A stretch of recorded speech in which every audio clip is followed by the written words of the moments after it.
The Monkey's Laughing Place. Hello, this is Jana, and I'm dropping by with another one of our popular monkey stories. Once upon a time, ages ago, a man was very annoyed with a monkey. The monkey lived in a tree at the end of his garden. He used to play his guitar late at night and hold parties with the other monkeys.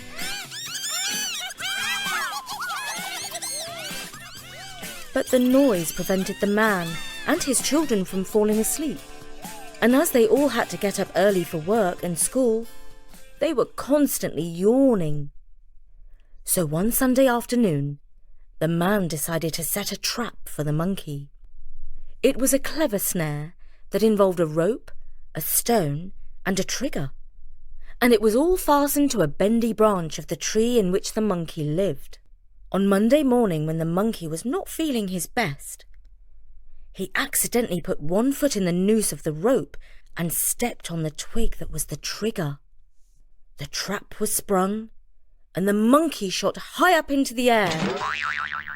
He found himself upside down, dangling with one foot caught tight in the rope. Now the jungle is a very gossipy place, and word soon got round that the monkey had been tricked and trapped. Soon the bear came lumbering along and gazed up at the monkey. "Served you right," he growled. "You stole my honey." laughed the monkey. Then the jackal sloped up to the tree and snarled at the monkey. "Don't expect me to feel sorry for you. You threw a stick while I was fetching it. You stole all my food." "You loser!" "That was a clever trick." The heron flew past and said, "That monkey pulled faces and made me laugh so that I dropped the fish I had in my mouth." "That was one of my bears!" "That was a good one!" The crocodile crawled out of the river, especially to see the monkey. He had been furious with him for ages. He said accusingly, "When I was snoozing on the bank of the river, that monkey stuck his stick in my open mouth so that I couldn't close it." screeched the monkey hysterically. Then the tiger bounded up and roared. "Hey, Mr. Monkey! Why are you laughing so much? Don't you know you're done for now? I'll climb up and eat you before the man catches you." laughed the monkey at the top of his voice. "I don't see a joke. Did I say something witty?" asked the tiger. And then the bear said to the tiger, "You never made a witty remark in your entire life. But this monkey thinks everything is funny, even his own downfall." And then the crocodile snapped, "I'd like to see him smile on the other side of his face." And then the heron said, "There's something really fishy going on here." "Oh, that's such a good one!" And then the tiger roared, "Oh, tell me, monkey, before I eat you up, what in the world is so funny?" "Well, when I want to giggle, I just go to my laughing place. And I think of all the tricks that I can play, and I laugh all day long. And now that I can't go there, I just imagine I'm there, and I think of loads and loads of funny things. I just can't help myself. I've got to laugh." "A laughing place? What nonsense! I don't believe any of it!" roared the tiger. But the bear scratched his head and said, "I'd like to see that laughing place." The tiger looked him in the eye and replied, "You dumb bear! The laughing place doesn't exist. The bear didn't like to be called dumb, and so to prove that he was more intelligent than the tiger, he punched him on the nose. The tiger roared his loudest roar, showing all his terrifyingly sharp teeth. But the bear was so big and strong that he wasn't afraid of the tiger. He was stubborn too. "Listen," he said to the tiger. "That monkey ain't smart enough to think up all those tricks on his own. Instead, he goes to his laughing place where he finds all sorts of clever ideas. Wouldn't you like to have a place like that? We could both be the trickiest animals in the jungle. Let's cut him down from the tree and make him show us where it is. And if the laughing place don't exist, well, then we can just eat him anyway. What have we got to lose?" The tiger did not want to fight the bear, and so he agreed to the plan. Next, he sprang up the tree and sliced the rope with his razor-sharp claw. The monkey tumbled down towards the ground and was caught in the arms of the bear. The bear put the monkey down, still holding the end of the rope, and commanded, "Now, monkey, take us to your laughing place if it exists, all right?" "Oh, certainly," cried the monkey, still laughing, and off he skipped as best he could with his leg tied in a rope. The monkey led the tiger and the bear through the jungle to a place that was thick with bushes. He pointed to a particularly fierce thicket of thorns and said, "In there! That's where my laughing place is. Go inside there and you will find all sorts of tricks and funny schemes." The bear crashed into the bushes, and soon the tiger and the monkey heard him call out, "Ooh-hoo-hoo-hoo-hoo-hoo!" "See, he's laughing already," said the monkey to the tiger.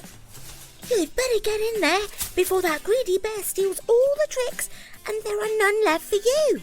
The tiger didn't want the bear to keep all the tricks to himself, so he too charged into the bushes, and soon he was also roaring, not with laughter, but with sharp pain. Because the bushes were home to some fierce bees called hornets, and they were now busy stinging the bear and the tiger. The two animals charged out of the bushes and ran headlong for the river, where they could dive under the water and escape the bees. "You liar! There's nothing funny about that place," called out the tiger as he ran past the monkey, who was now up a tree laughing even more than he was before. "I didn't say you would find it funny," said the monkey. "I said it was my laughing place, not yours. And it's full of my tricks and schemes.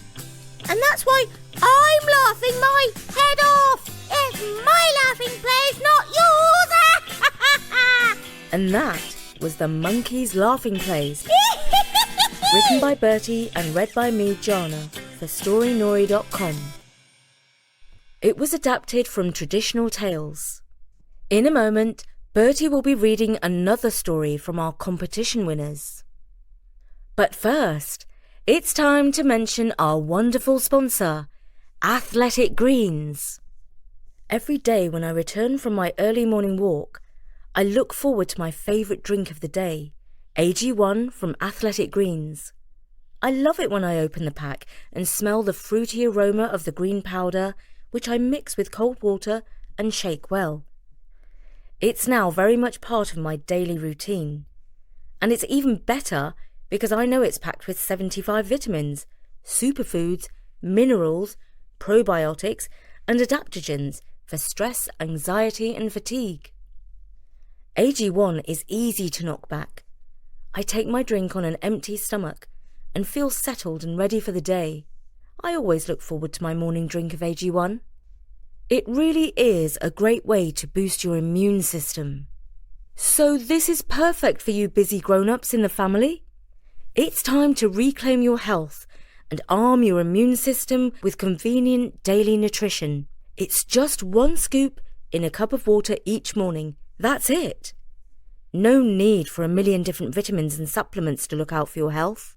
To make it easy, Athletic Greens is going to give you a free 1-year supply of immune-supporting vitamin D and 5 free travel packs with your first purchase. All you have to do is visit athleticgreens.com/story. Again, that is athleticgreens.com/story to take ownership of your health and pick up the ultimate daily nutritional insurance. And now, here's Bertie with another competition winner. So Richard Tay from Beijing in China writes, I'm 9 years old. I listen to Story Nori every night to pass the time. I hope other kids can listen to my story read out on Story Nori very much. Well, actually, Richard, I really liked your story set in the future, and I'm very happy to read it out. A long time after now, a businesswoman called Madame Jeek invented flying cars, which made her super rich. Her brand was called Feather, and sales were racing off the chart. One day, when she flew her car, the battery ran out, and she fell down. Down and down she went for what seemed like 1 trillion years. Suddenly there was a great boom, and Madame Jeek realized that she had hit the ground. She had expected it to be in front of a candy shop shown on the sat-nav when she started falling, but she opened her eyes to check, and it was a strange place. She sat up, climbed out of the emergency hatch, and had a good look. Everything was upside down, the other way round from the way it was meant to be. She had a walk around, and once she crossed the road, she got into trouble. In her world, you might say our world, people crossed at green, but here people crossed on red. Of course, she didn't know, so she went on green. There was a car going by when she crossed, heading straight for her. If the driver hadn't been very experienced and hadn't immediately pressed the brake, the car would have crashed straight into her. The driver was mad and called the police. The policeman looked at Madame Jeek and asked, Where are your parents? Why, back home, Madame Jeek answered, feeling confused. All right. Why aren't you in school, kid? I don't go to school, do I? Replied Madame Jeek, feeling confused about being a kid. Well, we've got to get you into one, the policeman told her. Madame Jeek started to realize that people age backwards in this world, so she was considered to be a kid. So she was temporarily put into a class in the nearest school, where she listened to the lessons at the back of the classroom. At PE class, the teacher told them to line up in the corridor outside the classroom. She put her hands into her pockets because she was a bit cold. No pockets when lining up, grumbled the teacher. So she had to put her hands out into the cold. Once they got to the gym, the PE teacher howled at them. Today our target is to jump rope for 200 times. No talking, playing or cheating. She was shocked by the number 200, but she could only do as the PE teacher said because she recalled that when she was little, her PE teacher had scolded her for not doing the right thing. She was exhausted after the PE class and somehow sat through the final class, not even thinking. Now it was home time. She immediately looked across the direction of where she had first fallen into this land and saw her car there. She thought, if only I could somehow fly that car away. She became very hungry after all the adventures and backwards living and decided to buy some food. She arrived at the food stall and picked one of the catchy snacks and took it to the counter. The cashier looked at the snack she had picked and said, That'll be $20. She took out one of the many $20 bills from her purse and gave it to the cashier. Cashier looked at it again and again and again and muttered, "Did you draw this?" Madame Jeek realized that they used different money in that place, and all the money in her purse had become worthless slips of paper. And now her stomach grumbled like thunder. She really needed some food, or at least some money. "Well, maybe I'll do what those poor people do, and beg," she thought. "I'm a celebrity, and I'm fancily dressed and everything, and if I suddenly start to beg, people will think I'm crazy." In the end, she was so hungry that no matter what, she started to beg. She wandered off into the crowded street and emptied her ultra-luxury handbag to be used as a money container. Only a few extremely careless people dropped some plastic chips. She finally managed to buy a tiny box of cookies and ate them at lightning speed. And then she heard a deafening thump coming right from where her car had fallen. She looked across and saw Mr. Smith, one of her best friends, who had just fallen into this world too. "Hey, Jeek, didn't know you'd be here," boomed Mr. Smith's voice. Madame Jeek ran across to Mr. Smith and asked, "Did your car malfunction too?" "No, I just accidentally clicked the drop button," said Mr. Smith. "Mine ran out of battery," said Madame Jeek. "Can we take yours back out?" Mr. Smith was more than pleased to take Madame Jeek back out to the normal world. So off they took and flew out of the jet-black portal and back home. From then on, Madame Jeek knew how it felt to be poor, and she worked with as many charity organizations as she could to help those in need. She also realized that children were being treated a bit too strictly these days, and she contacted a few schools and children's organizations and told them to treat children with more love and care. And Madame Jeek lived happily ever after. Well, Richard, who does not love flying cars that travel in time? For now, from me and Jana at storynori.com, goodbye.